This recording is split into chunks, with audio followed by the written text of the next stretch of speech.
Hello बच्चों, चलिए आज हम लोग देखते हैं यूजफुल ऑफ माइक्रो ऑर्गेनिज्म। हमारे लिए माइक्रो ऑर्गेनिज्म का क्या यूजेस है हमारे डेली लाइफ में, आज हम लोग उसके बारे में पढ़ते हैं। ये 8th क्लास का टॉपिक है। इसके बारे में हम लोग माइक्रो ऑर्गेनिज्म के बारे में पढ़ चुके हैं। Type of micro organisms, structure, location हम लोग पढ़ चुके हैं। आज हम लोग को पढ़ना है यूजेज। ठीक है बच्चों, तो सबसे पहला यूजेस मैंने आपके लिए यहाँ पे लिखा है फूड एंड बिवरेज। आप तो बच्चों जानते हैं कि फूड का क्या सेंस है। फूड मतलब जितने भी एडिबल आइटम्स हैं जिसको हम कंज्यूम करते हैं, खाते हैं, उन सबको फूड कहेंगे, है ना। और बिवरेज मतलब जितने भी हमारे एडिबल ही आइटम्स हैं, जैसे जो लिक्विड फॉर्म में पाए जाते हैं, जैसे चाय, कॉफी, इवन वाटर, इवन आप लोग को सॉफ्ट ड्रिंक बहुत पसंद है ना बच्चों, तो वो सब आते हैं बिवरेज में। ठीक है बच्चों, अब हम लोग देख लेते हैं कि फूड एंड बिवरेज में सबसे पहला टॉपिक क्या है। पहला टॉपिक है मेकिंग कर्ड एंड चीज। मतलब कैसे माइक्रो ऑर्गेनिज्म जो है, जैसे बैक्टीरिया, जैसे फंगी, जैसे एल्गी, जैसे ईस्ट, ये सब हमारे डेली लाइफ में कैसे यूजफुल है। तो सबसे पहले देखते हैं कर्ड बनाने के प्रोसेस को। आप देखिए, कर्ड बनाने का मतलब क्या होता है कि सबसे पहले आप मिल्क लेंगे, एक जार लेंगे आप, और इस जार में आप क्या करेंगे, मिल्क लेंगे। मिल्क उतना ही हॉट होना चाहिए जितना में जब आप इसमें फिंगर अपना डिप करते हो तो आपको अच्छा फील हो, मतलब लाइट वार्म चाहिए, लाइट गर्म चाहिए हमको। क्या, मिल्क। ये सपोज कीजिए मिल्क है। हम लोग को देखना है कि कैसे, मतलब micro organism that means bacteria कैसे हमारे लिए यूजफुल है, हम उसी को देख रहे हैं। तो जैसे देखिए ये मिल्क है, आप इस मिल्क में आप डालेंगे 2 स्पून, और ये डालेंगे आप, ये डालेंगे, क्या बोलते हैं, कर्ड डालेंगे आप। मैं स्पून बनाने की यहाँ कोशिश कर रही हूँ, है ना। सपोज कीजिए ये कर्ड है, आप इसमें कर्ड डाल रहे हैं, है ना। तो 2 से 3 स्पून आप इसमें कर्ड डालिए, कर्ड। तो जब आप कर्ड डालेंगे तो क्या होगा, जैसे देखिए आप जानते हैं बच्चों कि कर्ड में कौन रहता है, लैक्टोबैसिलस बैक्टीरिया रहता है। आपको यहाँ से दिख रहा है ना, जरा मैं देख लूं। यस, दिख रहा है, लैक्टोबैसिलस बैक्टीरिया रहता है ना। ये बैक्टीरिया हमारे लिए हार्मफुल नहीं होता है। ये कहाँ पाया जाता है, कर्ड में पाया जाता है। तो जैसे ही हम, आप एक बार और, जैसा एक बात और मैं आपको बता दूं, जैसे मान लीजिए ये मिल्क है, तो मिल्क में क्या पाया जाता है, LAC, लैक्टोज। ये लैक्टोज क्या है, शुगर। मिल्क इसमें शुगर है, क्या, कैसा शुगर है, तो मिल्क शुगर है, मिल्क ये शुगर है। ठीक है बच्चों, और इसी मिल्क में और क्या पाया जाता है, तो कैसीन पाया जाता है, CASEIN, कैसीन। ये क्या है, ये है मिल्क प्रोटीन है। ये सारा खेल इनसे शुरू होता है बच्चों, इसलिए मैं आपको बता रही हूँ। देखिए, तो जब कर्ड आप इसमें पोर किए, जब इसमें ऐड किए, है ना, तो इसमें रहा लैक्टोबैसिलस बैक्टीरिया। और जैसे ही लैक्टोबैसिलस बैक्टीरिया इस मिल्क में आता है, तो मिल्क में जो लैक्टोज रहता है ना, लैक्टोज मिल्क शुगर है ना, मिल्क में पाया ही जाता है। इस लैक्टोज को कंज्यूम करता है, मतलब इसी से इसको ना बैक्टीरिया यूज करता है अपने लिए, एनर्जी इससे ड्रॉ करता है ना। इससे बैक्टीरिया एनर्जी अपने लिए गेन करता है लैक्टोज से। तो बैक्टीरिया इसमें आएगा, मल्टीप्लाई करेगा, मल्टीप्लाई करने के लिए उसको एनर्जी चाहिए। एनर्जी कहाँ से आएगा, ये जो मिल्क में लैक्टोज है उससे वो एनर्जी क्या करेगा, गेन करेगा। और इस तरह से लैक्टोबैसिलस बैक्टीरिया अपनी संख्या बहुत तेजी से बढ़ाएगा। कहाँ बढ़ाएगा, मिल्क में बढ़ाएगा। अब उसके बाद जब ये लैक्टोबैसिलस बैक्टीरिया लैक्टोज को यूज करने लगता है, तो बाई प्रोडक्ट के रूप में क्या बनता है, लैक्टिक एसिड प्रोड्यूस होता है। क्या प्रोड्यूस होता है बच्चों, लैक्टिक एसिड। और ये लैक्टिक एसिड जैसे ही मिल्क में कैसीन जो प्रोटीन होता है, मिल्क प्रोटीन, उसके टच में आता है, ये कैसीन प्रोटीन को मतलब क्या कर देता है, कर्ड में बदल देता है।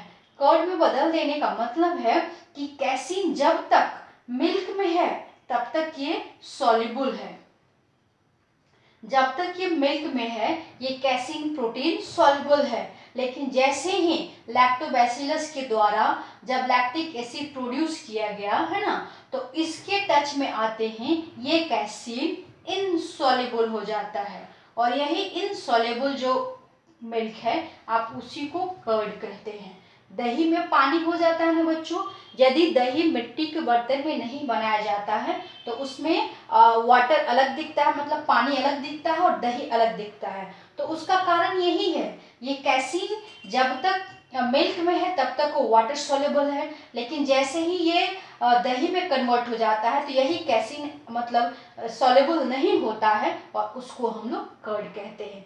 तो यहाँ पे इस पूरे मतलब ये प्रक्रिया में हम लोगों ने क्या पढ़ा, हम लोग को ये पढ़ना है या जाने कि जो लैक्टोबैसिलस बैक्टीरिया है कैसे मिल्क से कर्ड में कन्वर्ट कर देता है। तो यहाँ पे हमको हेल्प किया ना, मतलब हमारे फूड की वेराइटी इसके कारण एक और हमें न्यू फूड वेराइटी मिली ना, तो इस तरह से लैक्टोबैसिलस हमको हेल्प करता है। देखिए दूसरा है आपको यहाँ पे चीज के लिए, चीज कैसे बनाएंगे, मिल्क से चीज कैसे बनेगा, तो ये बहुत तरीके से बनता है चीज। जैसे अब आपको बात करना हो, सपोज कीजिए कि बैक्टीरिया हमारे लिए कैसे मतलब हेल्पफुल है, मतलब मिल्क से चीज कैसे बनाएगा। मैं इसको इरेज कर देती हूँ। तो देखिए कुछ स्टार्टर बैक्टीरिया आते हैं, मान लीजिए आप मिल्क लिए है ना, ये क्या है मिल्क लिए, और इस मिल्क को आपको बना देना है किसमें, चीज में कन्वर्ट कर देना है, इसको कन्वर्ट कर देना है चीज में। तो आप कुछ स्टार्टर बैक्टीरिया इसमें डालेंगे, स्टार्टर बैक्टीरिया जब इसमें ऐड किया जाता है, मिल्क में ऐड किया जाता है, तो मिल्क किसमें बदल जाता है, चीज में बदल जाता है। ठीक है बच्चों, इसका और भी मेथड है, जैसे आप मिल्क में विनेगर ऐड करेंगे तो मिल्क क्या उस फट जाता है और फिर उसका चीज बन जाता है, बना लेते हैं हम लोग। आप लेमन जूस भी यूज कर सकते हैं मिल्क से चीज में कन्वर्ट करने के लिए, लेकिन चूंकि हम लोग यूजेस ऑफ माइक्रो ऑर्गेनिज्म पढ़ रहे हैं, हम लोग बैक्टीरिया के बारे में पढ़ रहे हैं, इसलिए मिल्क से चीज बनाने के लिए स्टार्टर बैक्टीरिया को जब इसमें ऐड किया जाता है तो मिल्क चीज में कन्वर्ट हो जाता है। ठीक है बच्चों, नेक्स्ट देख लीजिए, आपको यहाँ पे नेक्स्ट है मेकिंग ब्रेड। मेकिंग ब्रेड के बारे में भी देख लेते हैं। जैसे आप मार्केट से लाते हैं ब्रेड, आपको है ना ब्रेड और चाय तो बहुत पसंद होगा, हम सभी लोग इसको मतलब खाते हैं। तो क्या इसको बनाने के लिए किस माइक्रो ऑर्गेनिज्म की जरूरत पड़ेगी, बैक्टीरिया का, आपको फंगस का, ईस्ट का, या किसका पड़ेगा, वो देख लेते हैं हम लोग। अब देखते हैं बच्चों कि कैसे ईस्ट यहाँ पे बनाता है ब्रेड को। जैसे देखिए आप ब्रेड बनाने के लिए मान लीजिए आप डो तैयार किए, डो मतलब मान लीजिए आप मैदा का बना रहे हैं या राइस फ्लोर भी लिया जा सकता है ना, तो जो भी आप ले रहे हैं मैदा का ही बनाइए। तो इसको डो बनाने के लिए क्या करेंगे, इसमें थोड़ा सा वाटर ऐड करेंगे आप, है ना, ऐड करेंगे वाटर, तो ये बन जाएगा क्या डो, मतलब लिक्विड नहीं बनाना है, सॉलिड टाइप का लिक्विड बनाना है ना, जैसे आटा गूंदना होता है ना। तो आप डो जब बना लिए तो उस डो पे ईस्ट डेवलप होना है, उस पे ईस्ट आएगा है ना, और ईस्ट आके जो वो डो है उस पे ईस्ट डेवलप करेगा, और उसमें जो मतलब ग्लूकोज है, कार्बोहाइड्रेट है, उसको ईस्ट क्या करेगा, उसको ईस्ट क्या करेगा मतलब ब्रेक डाउन करेगा, उसको तोड़ेगा, और जब ये ब्रेक डाउन करेगा तो उस समय क्या होगा ना, यहाँ पे ईस्ट क्या करेगा, डो पे डेवलप करेगा, और डेवलप होने के बाद जब ये यहाँ पे प्रोड्यूस हो जाएगा ईस्ट, तो वो क्या करेगा ना, इसमें जो जो ग्लूकोज है, जो कार्बोहाइड्रेट है, उसको वो यूज कर लेगा, है ना, वो यूज करके क्या बनाएगा, अल्कोहल, अल्कोहल एंड CO2 क्या होगा, रिलीज होगा। तो इस प्रोसेस को फर्मेंटेशन कहते हैं, फर्मेंटेशन, TATI ओवन, फर्मेंटेशन इसी को कहते हैं, है ना, मतलब इस पे ईस्ट डो बना के कुछ देर के लिए छोड़ दिए। ईस्ट स्टार्टर भी आता है, मतलब जब उसको इसमें डालेंगे, मान लीजिए ईस्ट हमको जल्दी से डो बनाना है, कम टाइम में बनाना है, तो स्टार्टर जब इस डो पे डाल देते हैं तो ईस्ट जल्दी से डेवलप हो जाता है। और जब जब ईस्ट इस पे डेवलप होगा तो कैसे डेवलप होगा, इसमें जो न्यूट्रिएंट्स है उसको यूज करेगा कौन, ईस्ट। तो जब वो न्यूट्रिएंट्स को, इसमें कार्बोहाइड्रेट मान लीजिए पाया जाता है, तो उस कार्बोहाइड्रेट को ये ईस्ट क्या किया, यूज किया। तो मतलब बाई प्रोडक्ट बदले में क्या रिलीज किया, अल्कोहल एंड कार्बन डाइऑक्साइड। और जब ये हीट होता है, जब जब आप इसको मतलब इस पे ईस्ट की मान लीजिए बहुत संख्या इस पर डेवलप हो गया है, और जब आप इसको हीट कर रहे हैं, है ना, जब आप इसको हीट करेंगे तो वो क्या बनेगा, वो जो ब्रेड होगा ना तो फ्लफी हो जाता है और सॉफ्ट हो जाता है। ठीक है, बात समझ में आ रही है। तो इस तरह से ईस्ट क्या किया कि मतलब ब्रेड को सॉफ्ट बनाने में, फ्लफी बनाने में, उसका टेस्ट चेंज करने में हेल्प किया ना। तीसरा देख लेते हैं हम लोग, मेकिंग इडली डोसा एंड ढोकला। तो ये कहाँ का भाई है, तो मैं इडली और डोसा किस स्टेट का ये व्यंजन है, तो ये साउथ इंडियन का है, जैसे तमिलनाडु, कर्नाटका एक्सेट्रा। और ये जो ढोकला है ये गुजरात का है। तो इसमें क्या मटेरियल लगेगा और इसमें कौन सा माइक्रो ऑर्गेनिज्म आएगा, फंगस आएगा, बैक्टीरिया आएगा, या कौन आएगा, इसके बारे में हम लोग देख लेते हैं बच्चों। अब देखिए बच्चों, यहाँ पे इडली डोसा एंड ढोकला, तो ये किससे बनता है, दाल एंड राइस। और इस पे कौन एक्ट करता है, बैक्टीरिया।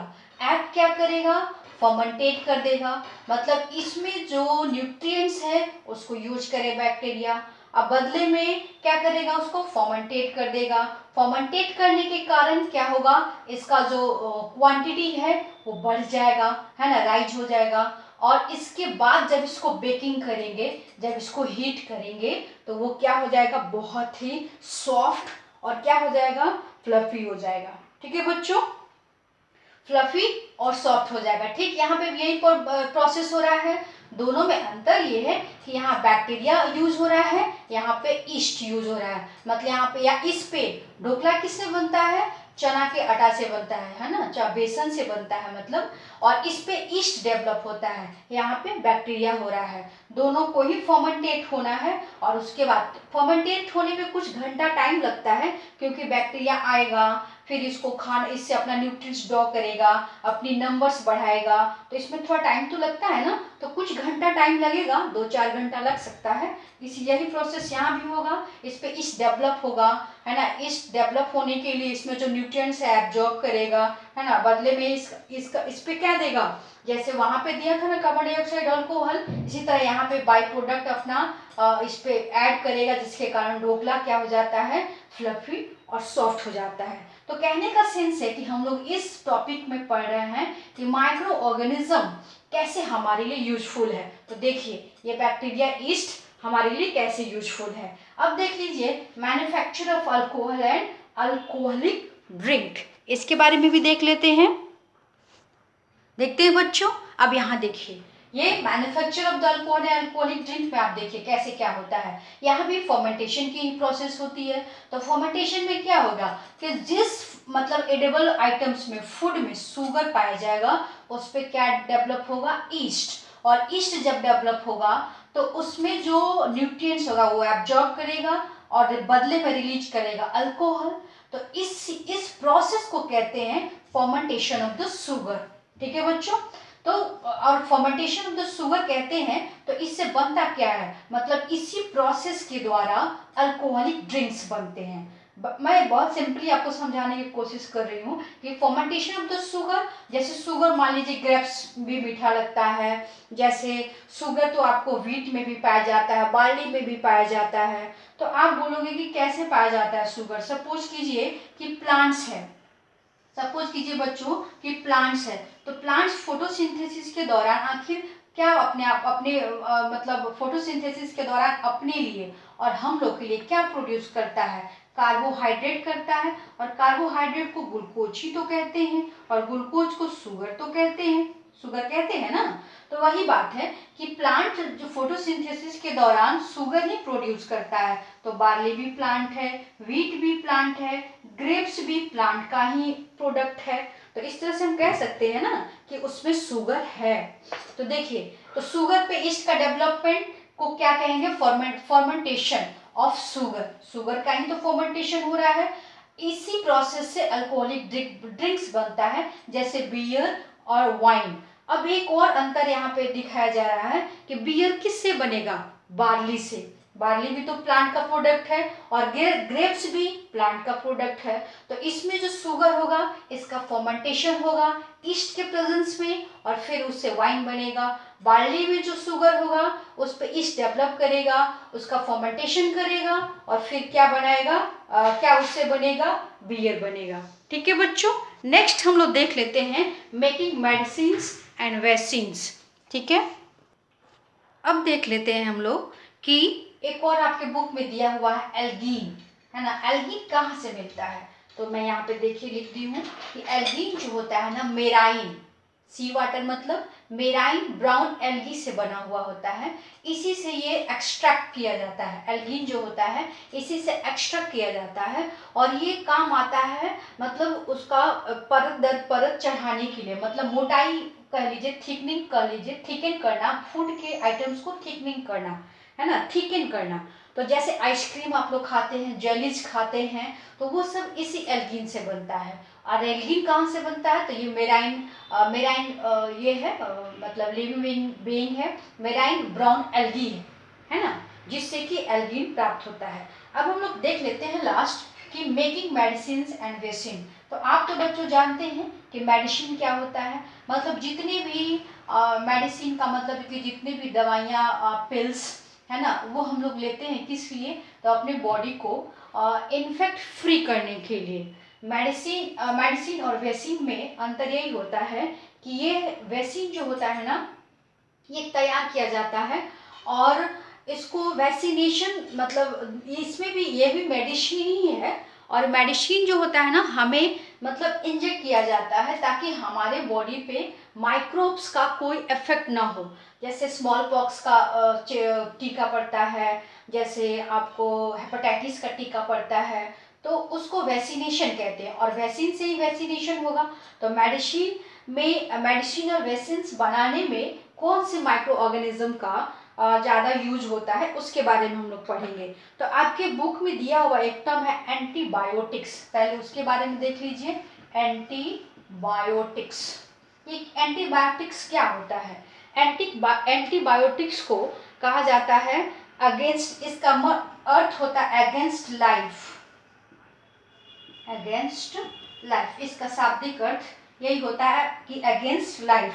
और ये एंटी बैक्टीरियल इसको कहा जाता है, ये एंटी बैक्टीरियल होता है। मतलब मान लीजिए कि किसी तरह का बैक्टीरियल इन्फेक्शन हो रहा है, फंगल इन्फेक्शन हो रहा है, मतलब ऐसा बैक्टीरिया जो हमारे बॉडी को हार्म करता हो, है ना, ऐसा फंगस जो हमारे बॉडी को हार्म करता हो, डिजीज कॉजिंग हो, है ना, तो उससे बचने के लिए जो मेडिसिन होते हैं उसी को कहते हैं एंटीबायोटिक्स, है ना, एंटीबायोटिक्स कहते हैं। जैसे ये कैसे काम करता है, तो जब एंटीबायोटिक्स डॉक्टर प्रिस्क्राइब करते हैं तो ये क्या करता है ना, मतलब बैक्टीरिया को डेवलप होने से बचाता है, डेवलप होने ही नहीं देता है। जैसे बैक्टीरिया, सपोज कीजिए कि कोई बैक्टीरिया है और अपने इर्द गिर्द चारों ओर अपना लेयर बनाए हुए है, तो उसको तोड़ेगा, इसको रिप्रोड्यूस नहीं होने देगा, ये हमारे सेल पे अटैक करेगा तो वो नहीं करने देगा, एक्सेट्रा एक्सेट्रा, है ना। तो ये होता है एंटीबायोटिक्स। और ये जो एंटीबायोटिक्स होता है इसके बारे में मैं खास बात ये बताती हूँ बच्चों कि ये वायरस पे इफेक्टिव नहीं होता है। जैसे जैसे सीजन चेंज होता है, कोल्ड ठंडा लग गया हो या वायरल फीवर हो, तो वायरल फीवर पे एंटीबायोटिक्स नहीं लिया जाता है। हम लोग क्या करते हैं जनरली कि जाते हैं दुकान पे, पूछ लेते हैं, दुकानदार बहुत ही फ्रिक्वेंटली एंटीबायोटिक्स दे देते हैं। तो हमें जानकारी नहीं होती है कि हम क्रॉस क्वेश्चन कर सकें कि हमें एंटीबायोटिक्स क्यों दे रहे हैं जब ये वायरल इन्फेक्शन है।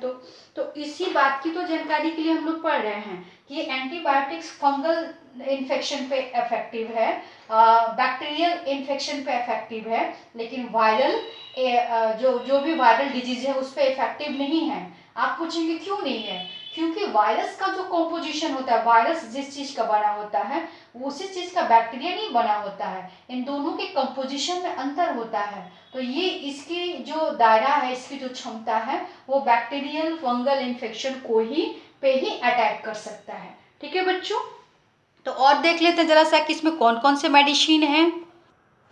अब देख लेते हैं यहाँ पर कि पेनिसिलिन, जैसे मैं बताई कि मेडिसिन और वैक्सीन कैसे मतलब किन किन माइक्रोब से बनता है। तो देखिए यहाँ पे पेनिसिलिन आपके बुक में दिया हुआ नाम है दवा का, पेनिसिलिन, स्ट्रेप्टोमाइसिन, इरिथ्रोमाइसिन।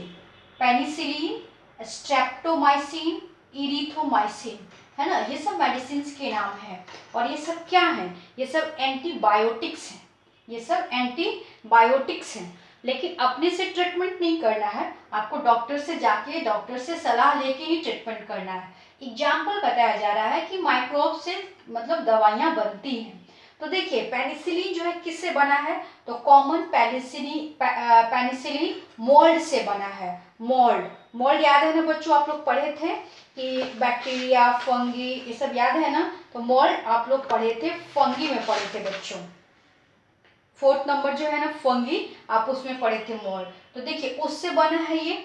और इसका काम क्या होता है? देखिए यहाँ पे मतलब किस किस बीमारियों में दिया जा सकता है। ये मोल्ड से बना हुआ दवा किस में दिया जा सकता है? तो निमोनिया एंड स्टेप थ्रोट, मतलब थ्रोट में जब कोई इन्फेक्शन हो जाता है, स्पेशली बैक्टीरियल इन्फेक्शन या फंगल इन्फेक्शन, मेनिंजाइटिस या इस तरह का मतलब फीवर है जिसको मतलब जिससे ब्रेन में इन्फेक्शन हो जाता है। और वो भी जब बैक्टीरियल और फंगल हो तो वायरल मेनिंजेज होता है, तो उसमें ये दवा नहीं दी जाती है। तो बहुत सारे टर्म कंडीशन होते हैं दवा को प्रिस्क्राइब करने का, इसलिए सेल्फ ट्रीटमेंट आप लोग नहीं करेंगे। हम लोग बस ये पढ़ रहे हैं कि माइक्रो ऑर्गेनिज्म से मेडिसिन बनता है, और बनता है तो क्या बनता है और वो कैसे हम पे इफेक्टिव होता है, हम लोग उसके बारे में पढ़ रहे हैं बच्चों।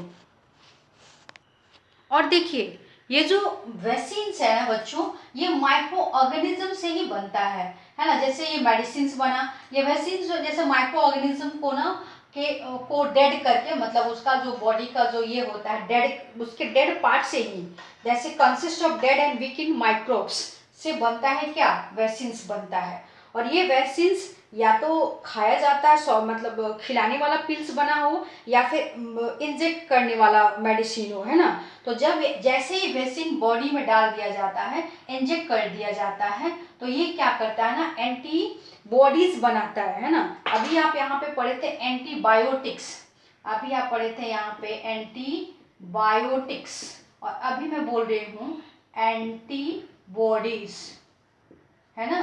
तो ये एंटीबॉडीज प्रोड्यूस करता है, हमारी बॉडी में ही प्रोड्यूस होता है। वैक्सीनेशन जब हो जाता है, टीकाकरण जब हो जाता है, तो उसके कारण, है ना, एंटीबॉडीज क्रिएट होता है।